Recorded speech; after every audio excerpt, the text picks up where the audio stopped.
आवाज बहुत कम आ रहा है। यीशु मसीह की, बोले यीशु मसीह की। परमेश्वर पिता और पुत्र और पवित्र आत्मा के नाम से आप सबों को अनुग्रह और शांति मिलती रहे। आइए हम लोग आज का वचन मनन करेंगे और वह है मत्ती रचित सुसमाचार 26 अध्याय 36 से 46 वचन तक। मत्ती रचित सुसमाचार 26 अध्याय 36 से 46 वचन ऐसे लिखा है, ध्यान से सुनेंगे। तब यीशु अपने चेलों के साथ गेत्सेमानी नामक एक स्थान में आया और अपने चेलों से कहने लगा, यहीं बैठे रहना जब तक मैं वहां जाकर प्रार्थना ना करूं। वह पतरस और जब्दी के दोनों पुत्रों को साथ ले गया और उदास और व्याकुल होने लगा। तब उसने उनसे कहा, मेरा जी बहुत उदास है, यहाँ तक कि मेरा प्राण निकला जा रहा है। तुम यहीं ठहरो मेरे साथ, तुम यहीं ठहरो और मेरे साथ जागते रहो।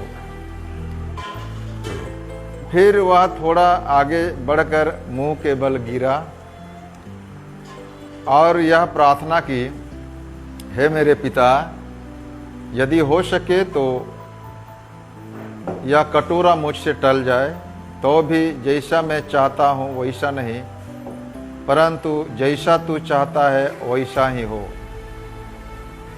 उसने चेलों के पास आकर उन्हें सोते पाया और पतरस से कहा, क्या तुम मेरे साथ एक घड़ी भी ना जाग सके? जागते रहो और प्रार्थना करते रहो कि तुम परीक्षा में ना पड़ो। आत्मा तो तैयार है परंतु शरीर दुर्बल है। फिर उसने दूसरी बार जाकर यह प्रार्थना की, हे मेरे पिता, यदि यह मेरे पिए बिना नहीं हट सकता तो तेरी इच्छा पूरी हो। तब उसने आकर उन्हें फिर सोते पाया,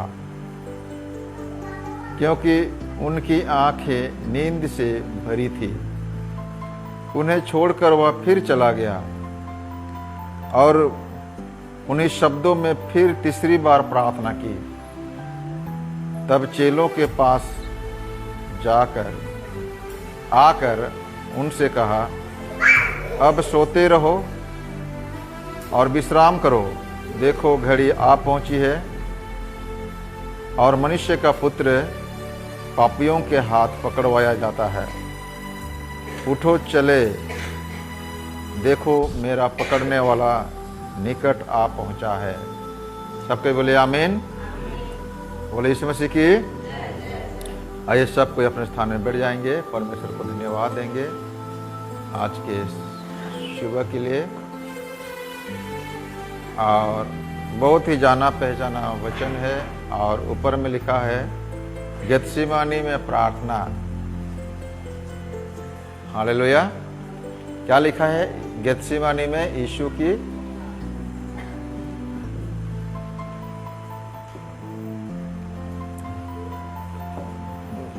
यूहन्ना रचित सुसमाचार में इस प्रार्थना को महायाजकीय प्रार्थना के रूप में वर्णन किया गया है।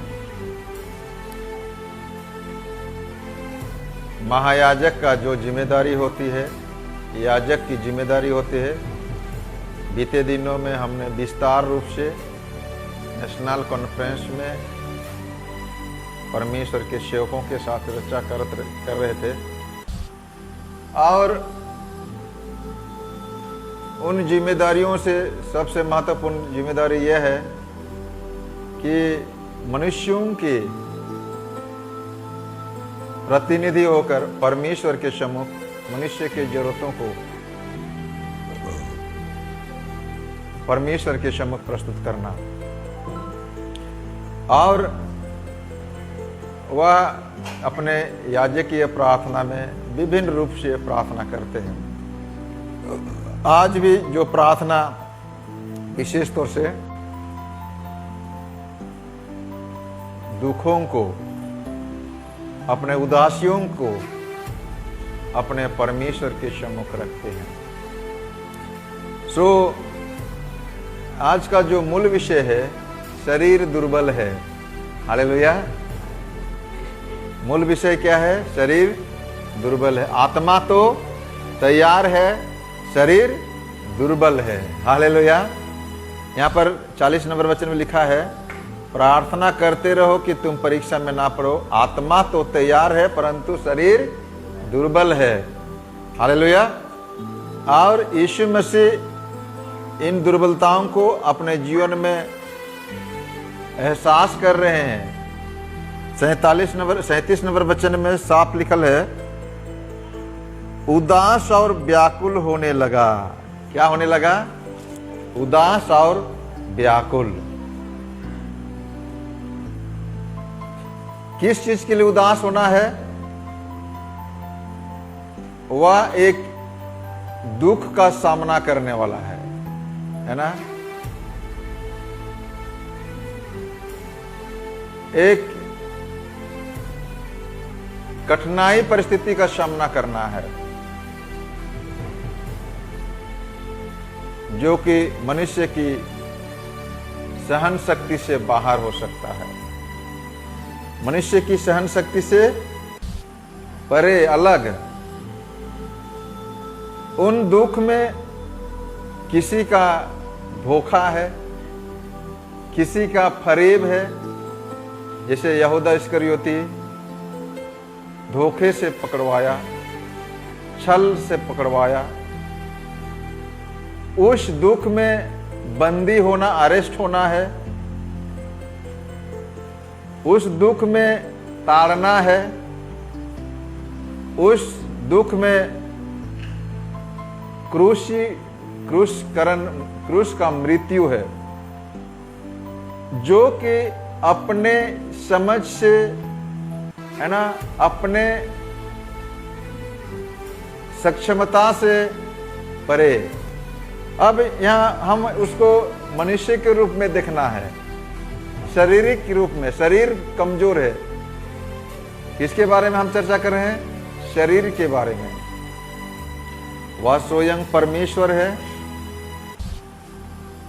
वह स्वयं सर्वशक्तिमान है, वह स्वयं ईश्वर है। लेकिन अभी मनुष्य को बचाने के लिए, है ना, मनुष्यों को उद्धार के लिए, मनुष्यों के उद्धार के लिए उस पुत्र होने के बावजूद भी, है ना, पुत्र होने का दावा नहीं किया। परमेश्वर के होने के बावजूद भी वह परमेश्वर होने का दावा नहीं किया। अपने आप को क्या किया? दीन किया, अपने आप को नम्र किया। हालेलुया। वह परमेश्वर होने के बावजूद भी अपने आप को नम्र कर दिया, दीन कर दिया। और यहां तक नम्र कर दिया कि क्रूस की मृत्यु भी सह ली। यहां तक दीन किया कि मृत्यु को भी सह लिया। ये सब आपका और हम सब का पाप के लिए क्रूस पर बलिदान होने के लिए अपने आप को इस तरह का नम्र किया है। हालेलुया। यह हमको समझना अति आवश्यक है कि परमेश्वर का स्वभाव से अभी वह मनुष्य का स्वभाव में आ गया है। हालेलुया। और इसलिए कि मनुष्य के स्वभाव में है, फिलिपियों के पत्री उसका 2 अध्याय में हम लोग पाते हैं, यीशु का स्वभाव था वैसा भी तुम्हारा स्वभाव हो, जिसने मनुष्य के स्वरूप होकर भी, जिसने परमेश्वर के स्वरूप होकर भी परमेश्वर के तुल्य होने का वश में रखने कोई वस्तु ना समझा, वरन अपने आप को ऐसा शून्य कर दिया, दास का रूप धारण किया और मनुष्य की समानता में हो गया, और मनुष्य के रूप में प्रकट होकर अपने आप को दीन किया, यहाँ तक नम्र और दीन रहा, आज्ञाकारी रहा कि मृत्यु, हाँ क्रूस की मृत्यु भी सह ली। इस कारण परमेश्वर ने उसको क्या किया? अति महान बनाया। सो महान बनाया। हालेलुया। ये तो परमेश्वर की योजना का एक हिस्सा है। अभी हम लोग बोलेंगे वह परमेश्वर था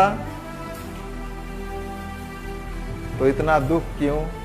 वो तो खुद को बचा सकता था, बेशक बचा सकता था, लेकिन ये परमेश्वर की योजना है।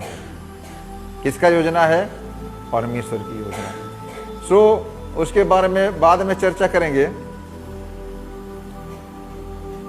इब्रानी के पत्री 5 अध्याय 7 से 10 वचन हम लोग पढ़ेंगे। इब्रानियों के पत्री 5 अध्याय 7 से 10। यीशु ने अपनी देह में रहने के दिनों में ऊंचे शब्द से पुकार पुकार कर और आंसू बहा बहा कर उससे जो उसको मृत्यु से बचा सकता था, प्रार्थनाएं और विनती की और भक्ति के कारण उसकी सुनी गई। पुत्र होने पर भी दुख उठा उठाकर आज्ञा माननी सीखी और सिद्ध बनकर उस अपने सब आज्ञा मानने वालों के लिए सदा काल का है उद्धार का कारण हो गया। क्या हो गया? परमेश्वर का योजना क्या है? यीशु मसीह दुख उठाए और सदा काल के लिए क्या हो गया? लोगों के लिए उद्धार का कारण हो गया। हालेलुया। सो वह दुख में है, वह उदास है, वह व्याकुलता में है ना? उस समय चेलों का, हम सब का क्या रेस्पॉन्स है, क्या कर्तव्य, हम लोग क्या कर रहे हैं? जिस समय यीशु दुख में है,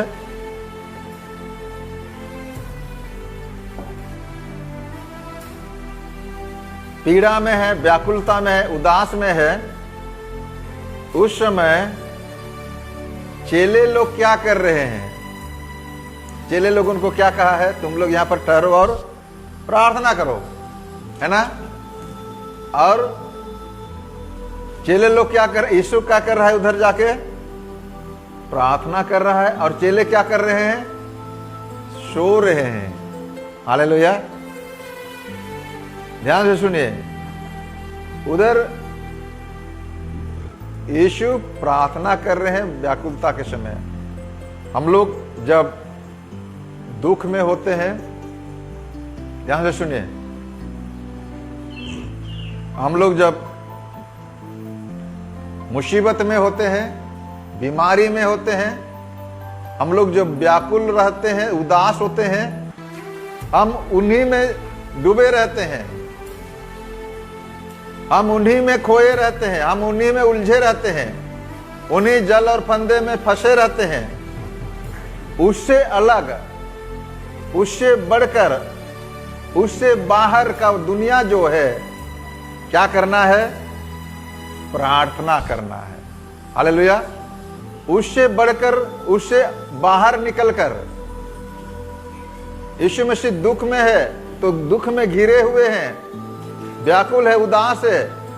यहां पर शिक्षा देने वाले विषय है। शिक्षा का बात यह है कि इन घिरे हुए परिस्थितियों में वो क्या कर रहे हैं? प्रार्थना कर रहे हैं। और चेले लोग क्या कर रहे हैं? सो रहे हैं, निश्चिंत है।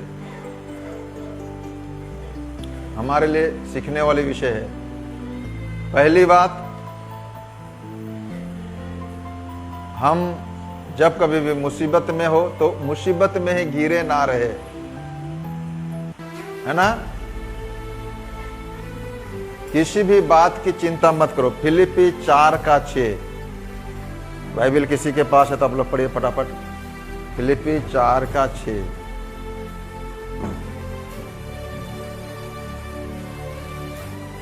कुलुसी के बाद फिलिपी, यानी कुलुसी से पहले फिलिपी। किसी भी बात की चिंता मत करो, परंतु हर एक बात में तुम्हारे निवेदन, प्रार्थना, विनती के द्वारा धन्यवाद के साथ तुम्हारे परमेश्वर के सम्मुख प्रस्तुत किए जाए। हालेलुया।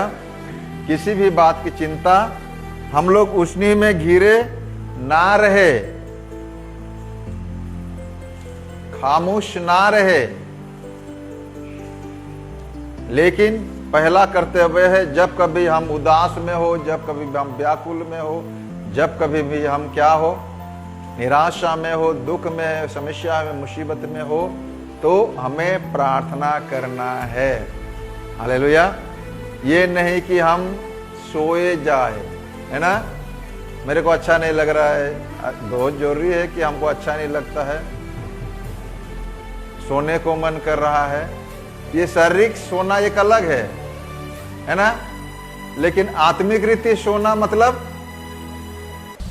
प्रार्थना नहीं करना, वचन नहीं पढ़ना, है ना, वचन नहीं सुनना, ये तो आत्मिक सोना है। इधर चेले क्या कर रहे हैं? सो रहे हैं। आपको मालूम है योना नबी को एक बार भेजा गया था निनवे, वो भाग रहे हैं तरसीस, और जब वो जहाज में बैठे हैं, है ना, बड़ी आंधी आई, बड़ी तूफान आए और जहाज डूबने लगा, और मल्हार लोग जो जहाज नाविक थे, चलाते हैं, जहाज चलाते हैं, वे घबरा गए और अपने अपने ईश्वर से क्या करने लगे? प्रार्थना करने लगे। वे घबरा गए और अपने ईश्वर से क्या करने लगे? प्रार्थना करने लगे। ध्यान से सुनिए। और दूसरा क्या है? सारे वजनदार वस्तुओं को जहाज से फेंकने लगे। पहले क्या करने लगे? प्रार्थना करने लगे। और दूसरा, सारे भारी वस्तु को, बेशकीमती सोना चांदी, है ना, हो सकता है लाखों करोड़ों का प्रॉपर्टी हो सकता है, जान बचे तो लाखों पाए, है ना, ये सोना ये चांदी किसी काम का नहीं है। ऐसे सोचकर वे सब क्या किए? सारे भारी वस्तु को फेंक डाले समुद्र में। इधर जो परमेश्वर जिसको वचन सुनाने के लिए निनवे भेज रहा है, योना नाम के जो व्यक्ति है, वो क्या कर रहे हैं? निचले भाग में क्या कर रहे हैं? जहाज के निचले स्तर में क्या कर रहे हैं? वो सो रहे हैं। ध्यान से सुनिए। गैर मसीह लोग, व्यापारी लोग, जो लोग प्रभु को नहीं जानते हैं, वो लोग क्या कर रहे हैं? अपने अपने ईश्वर को प्रार्थना कर रहे हैं। लेकिन जो प्रभु का आज्ञा को उल्लंघन कर रहा है, ये व्यक्ति जो परमेश्वर जिसको चुन के जाओ सुसमाचार प्रचार करना है, निनवे को जाओ बोल के, है ना, पहला बात तो अनाज्ञाकारी करके वो तरसीस को जा रहा है, और दूसरा क्या है? मुसीबत के समय प्रार्थना करने छोड़कर वो सो रहा है, जिम्मेदारी से भाग रहा है। हालेलुया। आज हमारा भी वैसे परिस्थिति हो सकता है, लेकिन यीशु क्या कर रहे हैं यहां पर आप हम देखेंगे। हालेलुया। यीशु यहां पर क्या कर रहे हैं? वह मुसीबत के समय भी, वह मुसीबत के दौरान भी, व्याकुलता और उदास और दुख, निराशा के दौरान भी अपने परमेश्वर यानी कि पिता को क्या कर रहे हैं? सम्मान, आदर कर रहे हैं। हे पिता, क्या कह रहे हैं? हे पिता, हे मेरे पिता। हालेलुया। हम लोग क्या करते हैं?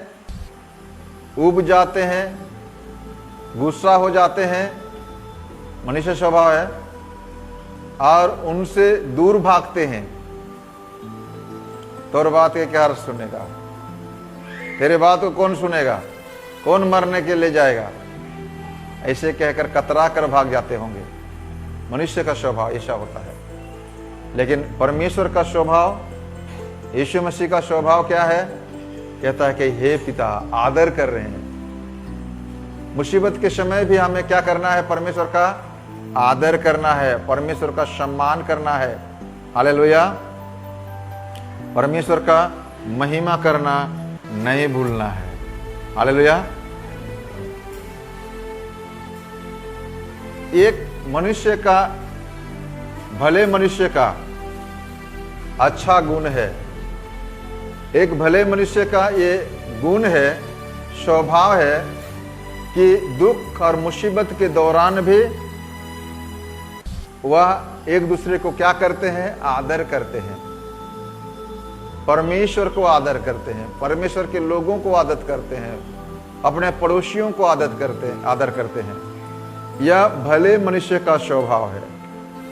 मत्ती 20:22। हालेलुया। मत्ती रचित सुसमाचार 20 अध्याय का 22।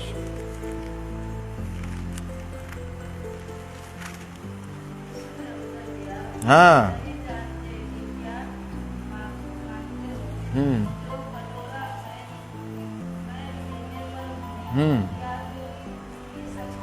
यूहन्ना 18:11। जो कटोरा मैं पीने पर हूं, क्या तुम पी सकते हो? यूहन्ना 18:11।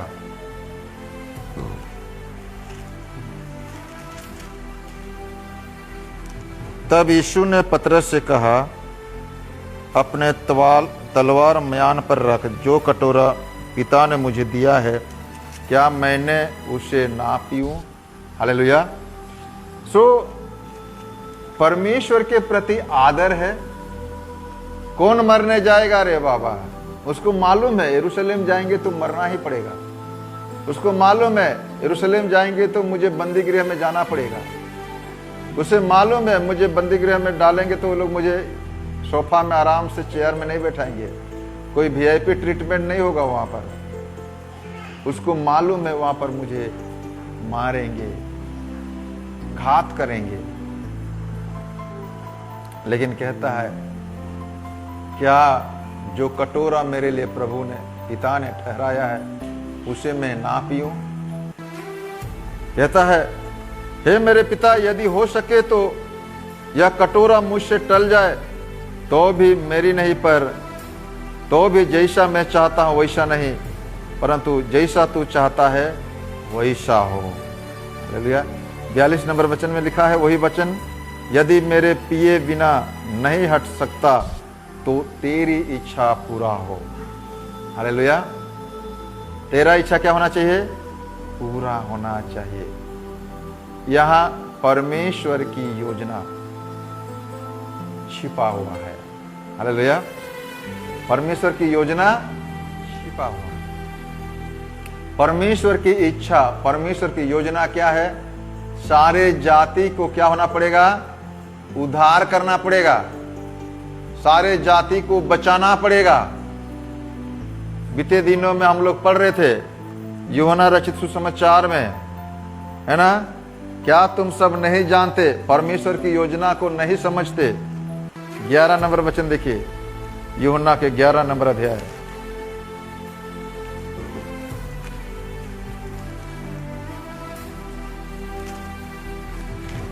यूहन्ना 11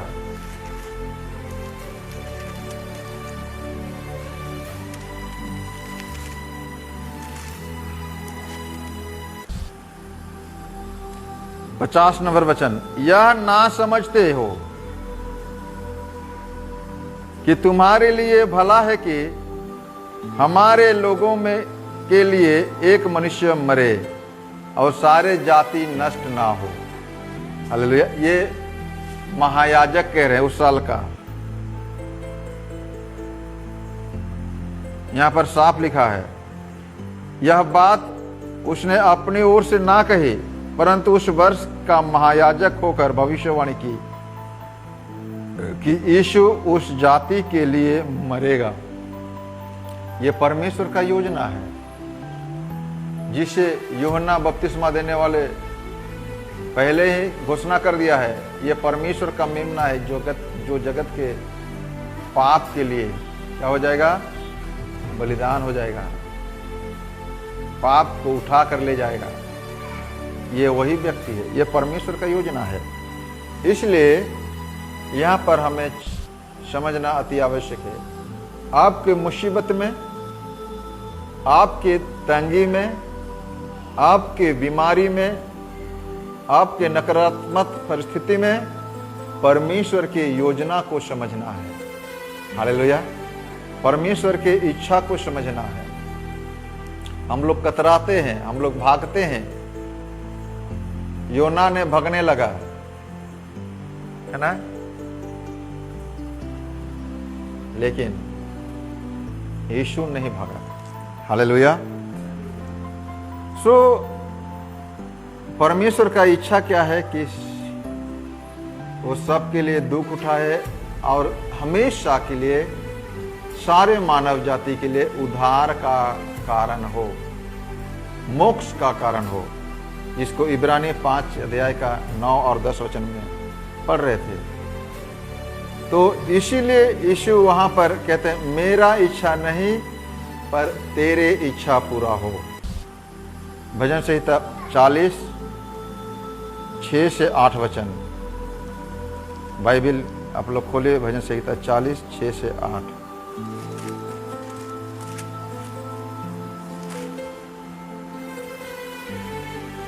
मेल बलि और अन्न बलि से तू प्रसन्न नहीं होता। तूने मेरे कान खोद कर खोले हैं। होम बलि और पाप बलि तू नहीं चाहा।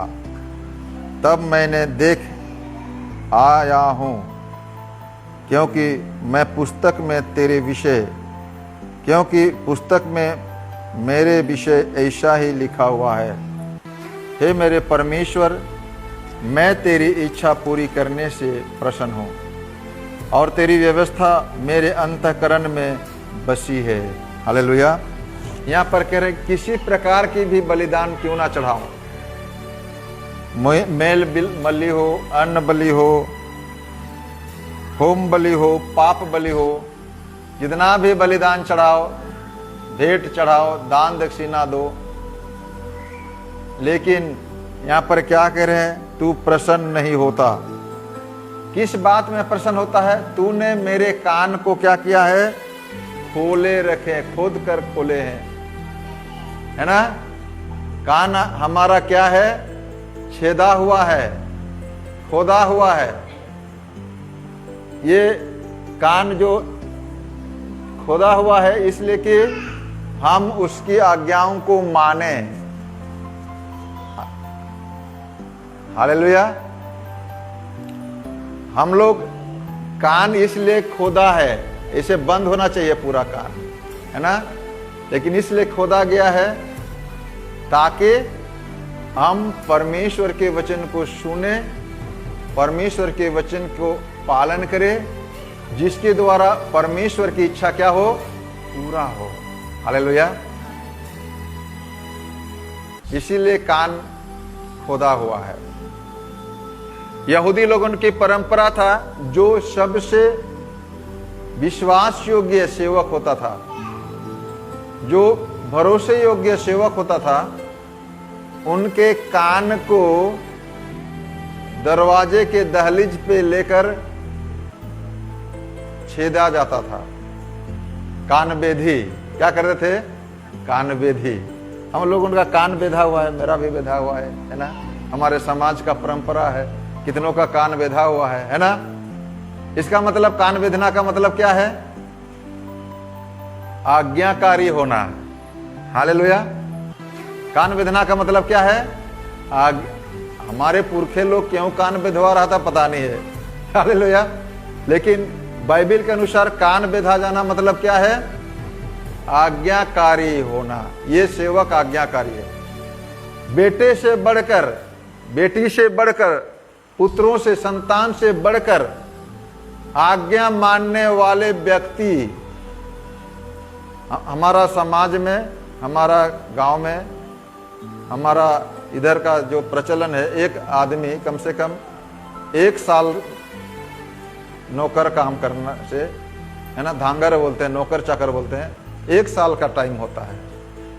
यहूदी लोगों का 7 बरस। अगर धांगर रहना है, किसी का धांगर रहना है, सेवक बनना है, नौकर बनना है, तो कितना साल उसको सेवा करना पड़ेगा? 7 साल। ये 7 साल में कितना ईमानदारी है, कितना बेईमानी है, कितना विश्वास योग्य है, कितना अविश्वासी योग्य है, कितना आज्ञा मानने वाला है, कितना उल्लंघन करने वाला है, उस सब का हिसाब किताब करेंगे। और वो पुत्र से बढ़कर, बेटा बेटी से बढ़कर, संतान से बढ़कर अगर वो आज्ञा मानने वाला हो गया, तो इस बात का प्रमाण है कि उसके कान को छेदे जाते थे, और इस बात का प्रमाण हो जाता था कि वह उसका विश्वास योग्य सेवक है, नौकर है, धांगर है। यहां पर दाऊद कहता है, इस भजन को लिखने वाला कह रहा है, तू मेल बलि से, ना तो अन्न बलि से, होम बलि से, ना तो पाप बलि से, तू किसी प्रकार के बलिदान से प्रसन्न नहीं होता। किस बात से प्रसन्न होता है? तूने मेरे कान खोद कर खोले हैं ताकि मैं तेरे आज्ञा को मानूं, ताकि तेरे वचन को सुनूं, तेरे वचन के अनुसार जीवन को बिताऊं, ताकि तेरी इच्छा पूरी हो। तब मैंने ये बातें मेरे विषय में समझ गया है, तूने ये बातें मेरे विषय में लिखा है, ये सब आप सबके विषय में लिखा है। किसके विषय में लिखा है? आप सबके विषय में, विश्वासियों के विषय में, प्रभु के लोगों के विषय में ये लिखा है। दाऊद कहता है तूने मेरे विषय में पुस्तक में लिखा है। यीशु कहता है तूने मेरे विषय में पुस्तक में लिखा है। मैं बोलता हूं हमारे विषय में भी इस पुस्तक में लिखा हुआ है। हालेलुया। क्या लिखा हुआ है? हम उसकी इच्छा को पूरा करने में समर्पण होना चाहिए। हालेलुया। हे मेरे परमेश्वर, मैं तेरी इच्छा को पूरी करने से प्रसन्न हूं। मैं तेरी व्यवस्था मेरे अंतःकरण से वशी है, मैं उसे क्या करूंगा? पूरी करूंगा। हालेलुया। बोलिए यीशु मसीह की, बोलिए यीशु मसीह की। यूहन्ना 4 अध्याय का 34 वचन। यूहन्ना रचित सुसमाचार 4 का 34, 5 का 30,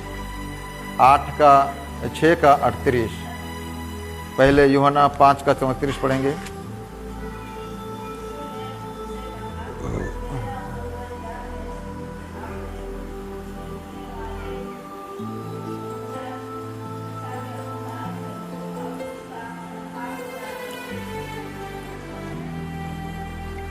हम लोग भोजन में विभिन्न प्रकार के भोजन वस्तु बनाते हैं, चिकन, मटन, है ना, वैरायटी स्वादिष्ट खाना बनाते हैं।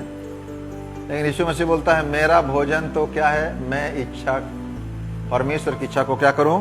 पूरा करूं। 34, 5 का 30। यूहन्ना 5 का 30।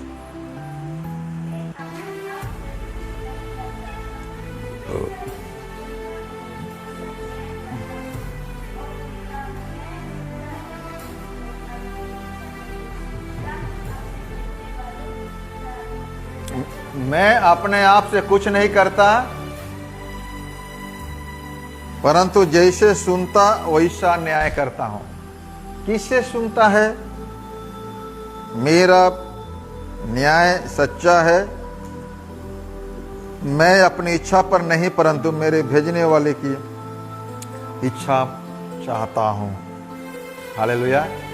सो मैं किसका सुनता हूं? मेरे भेजने वाले पर।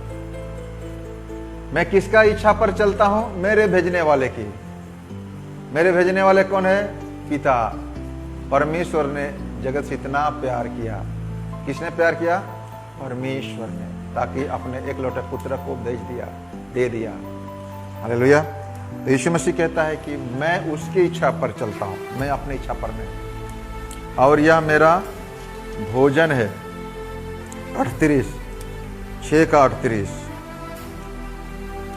क्योंकि मैं अपनी इच्छा वरन अपने भेजने वाले की इच्छा पूरी करने के लिए स्वर्ग से उतरा हूँ। ये भी वही वचन कहता है। हालेलुया, बोले यीशु मसीह की इस इच्छा को पूरा करने के लिए दुख उठाना पड़ सकता है।